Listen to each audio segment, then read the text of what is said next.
One TV Patrol. Padayon sa mga balita sa One TV Patrol. Kataas sa taripa sa Global Port sa Uzamis gisulbad sa Provincial Development Council. Siguradong ikalipay sa mga local business sectors sa Misamis Occidental ug sa mga silingang probinsya ang mga resolusyon nga natuki ug naaprubahan sa gipigayon nga Provincial Development Council meeting dili palandugay sa Kapitolyo. Nagkaneon si Uzamis City Council Committee on Agriculture Chairperson Konsehal Sancho Sani Wabinal Jr. nga ang PDC may aprubahan og resolusyon nga nagtugod sa mga local arrestry nga subling modumala og mga pantalan sa probinsya aron makalikay sa lebihan kamahal kataripa sa pantalan sa Uzamis nga gidumala sa Global Port. Tulo ka mga pantalan sa probinsya ang gitarget nga palambuon sa kagamhanang probinsyal aron dito na mudunggo ang mga barko nga moanlod og mga kargamento o mukarga og mga produkto aron itumod sa kauluhan o sa abroad. Kini ang pantalan sa lungsod sa Jimenez, pantalan sa Oroquieta City nga baguhay lang gibuksan o ang lungsod sa Plaridel.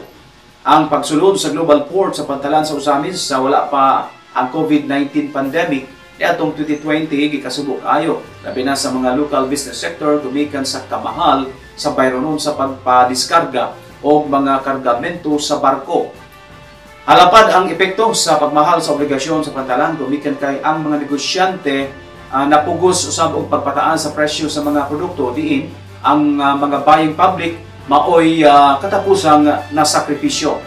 Aron dili kayo madak-an sa transportation cost, ang mga negosyante midunggo og medyo duol nga mga pantalan o gikan sa maong pantalan land trip sa rason nga mas ubos ang transportation cost kunitandi sa bayronon sa pantalan sa Uzamis.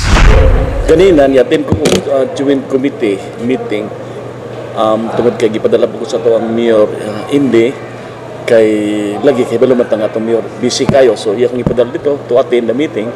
So dito sa doon na may 5 ka agenda. So muni ang among hitabo gina sa among joint committee ang among first agenda is proposed port zone delineation of the Port of Jimenez. So, kaning Port of Jimenez, itabungan ni ganina sa ato ang mga business sector, tanan ng mga mayores, mga board members, so na-support kinsa itong uban dito, gi-invite sa ito ang GOV ganina.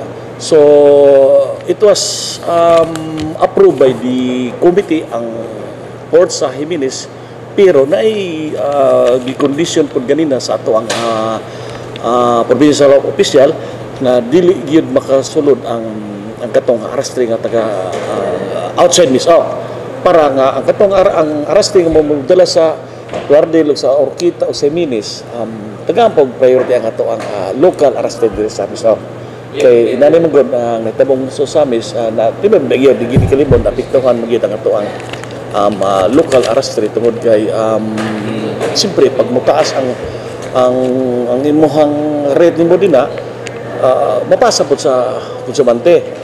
So dako kay epekto sa ato ang mga mamalitay. So gisabutan karon dito nga gitabungan po sa PPA nga motabang po sila og hangyo sa nasyonal nga matagaan tag priority ang ato ang arrested nga tagdire sa Misaw. TV Patrol. One TV Patrol. One TV Patrol. One TV Patrol.